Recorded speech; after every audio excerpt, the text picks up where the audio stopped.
Sinigang na baboy na may halong pusit. Ang sarap pala nito. Unang ang gagawin dito, pagmamantikain mo na ang liempo. Kalahating kilo lahat to ng liempo ng baboy.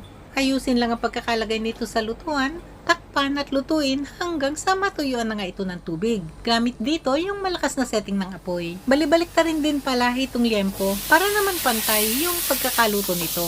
At pagka nga ganyan ang itsura nito, pero hindi masyadong nagmantika, naglagay lang ako dito ng 1 kutsara ng mantika para naman mapagmantika pa itong liempo ng baboy. Patuloy lang halu-haluin, balibalik ta rin hanggang sa ganyan na nga yung itsura nito.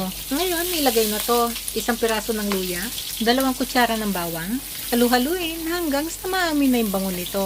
Ilagay na to maliliit na sibuyas, patuloy lang sa paggigisa. Yan, amoy ko na yung bango na sibuyas. Sunod lang gawin dito, lutuin lang saglit itong pusit. Ganito lang pala yung preparation nito.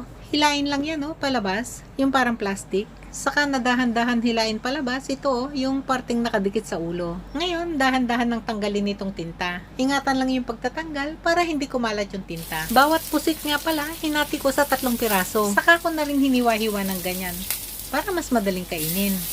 Mabilis lang, lutuin itong pusit. Gisa-gisa lang ng 1 minuto. Paalala nga pala na huwag i-overcook itong pusit. Pagka kasi na-overcook, matigas na yung pagkakaluto nito.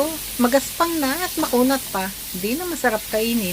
Pagka ganyan na nga yung itsura nito, yan yung parang medyo namagana.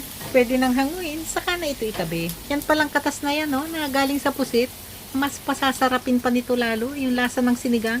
Sunod nang ilagay dito, 2 tasa ng kamatis, 2 kutsara ng patis, takpan, saka pa ito patuloy na lutuin ng 5 minuto. O kaya naman ay hanggang sa mapalambot ng kamatis.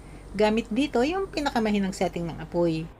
Matapos nga ang 5 minuto, yan malambot na yung mga kamatis. Ligis-ligisin lang ng ganyan para mapalabas yung katas nito. Ngayon, pwede na itong sabawan. 3 tasa ng tubig. Takpan, saka na ito hayaang kumulo. Gamit dito yung malakas na setting ng apoy. Yan, kumukulo na. Ilagay na ang gabi. 2 tasa lahat to. Ayusin na ang pagkakalagay nito. Takpan hanggang sa kumulo. Pagka kulong-kulo na, i-adjust na ang apoy sa pinakamahinang setting nito. Saka pa ito patuloy na lutuin ng 30 minutos sa pinakamahinang apoy. Matapos ka ang 30 minutos, yan malambot na yung gabi.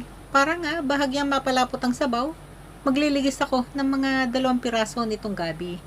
Ito namang liempo, yan kasarapan na rin ng lambot. Timplahan na ng chicken powder, 1 kutsarita, haluin mabuti.